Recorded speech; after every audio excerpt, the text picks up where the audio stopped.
శ్రీ సత్యసాయి జిల్లా హిందూపురం పట్టణంలో గంజాయి సేవిస్తూ గంజాయి సరఫరా చేస్తున్న 5 మంది గంజాయి ముఠా సభ్యులు అరెస్టు.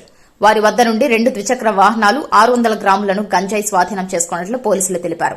ఈ సందర్భంగా డీఎస్పీ మహేష్ మాట్లాడుతూ హిందూపురం పట్టణంలో గుర్తు తెలియని వ్యక్తులు గంజాయి అమ్ముతున్నారని పక్కా సమాచారంతో హిందూపురం సబ్ డివిజన్ పోలీసుల ప్రత్యేక బృందాలుగా ఏర్పడి పట్టణంలో గంజాయి అమ్ముతున్న 5 మంది ముఠా సభ్యులను అరెస్టు చేసి రిమాండ్కు తరలించినట్లు డీఎస్పీ మహేష్ తెలిపారు.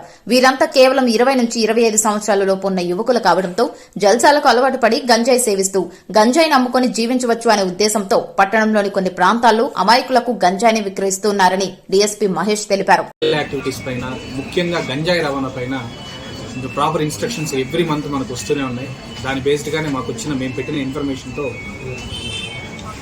పెనుగొండ దర్గాకి బెంగళూరు నుంచి వచ్చే ఒక ఫకీరు దగ్గర కనెక్షన్ మన హిందూపురం టౌన్ వాళ్ళు అక్కడ పెనుగొండ దర్గాకి వెళ్ళినప్పుడు ఈ కుర్రాళ్ళు ఎవరైతే ఉన్నారో ఈ కేసులో ఉన్న వాళ్ళలో ఒకడు జాహిద్ అహ్మద్ అలియాస్ జాహు అనే అతను పెనుగొండల దర్గాలో ఆ వ్యక్తితో పరిచయం ఏర్పరచుకుని ఆ వ్యక్తి దగ్గర ఉన్న చిన్నపాటి గంజాయిని ఇక్కడ మన హిందూపూర్ టౌన్లో చిన్న ప్యాకెట్స్లో కుర్రాళ్ళకు కానీ వీళ్ళకి అమ్మే ప్రయత్నం చేయడం, అది మనకు తెలవడం, అతను పట్టుకోవడంతో కాకుండా అతనితో పాటు ఇంకో 4 సయ్యద్ బాబా ఫక్రుద్దీన్, షేక్ తబ్రీజ్, సాయి వినయ్ అలియాస్ 999 సాయి, 5వ వ్యక్తి ఇమ్రాన్ అలియాస్ ఇమ్ము, వీళ్ళందరూ దాదాపు యావరేజ్గా 24-23 సంవత్సరాలు ఉన్న వాళ్ళే. ఒక్కడు మాత్రం 29 సంవత్సరాలు.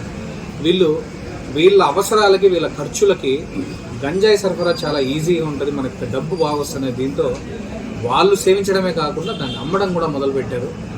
వీళ్ళు దాదాపు ఒక ఫ్యూ వీక్స్గా చేస్తున్నారు. ఇది మనకు వెంటనే తెలియడంతో వీళ్ళని పట్టుకోవడం జరిగింది. వీళ్ళ దగ్గర నుంచి 600 గ్రాముల గంజాయి మనం స్వాధీనం చేసుకున్నామండి. మరియు వాళ్ళ దగ్గర నుంచి 2 హోండా యాక్టివా బైక్స్, ఈ సరఫరాకు వాళ్ళు ఉపయోగించే 2 హోండా యాక్టివా బైక్స్ కూడా మనం నిన్న స్వాధీనపరచుకోవడం జరిగింది. ఇప్పుడు 4 లోపల వీళ్ళు 5 మందిని రిమాండ్ పెట్టడం జరిగింది. తర్వాత పీటీ వారెంట్తో వీళ్ళని సపరేట్గా ఇంట్రాగేట్ చేసుకుని ఇంకా కనెక్టెడ్ లింక్స్ ఏమైనా ఉన్నాయో కూడా ఎస్టాబ్లిష్ చేసి మిగిలిన వాళ్ళ మీద కూడా యాక్షన్ తీసుకోవడం జరుగుతుంది. Thank you.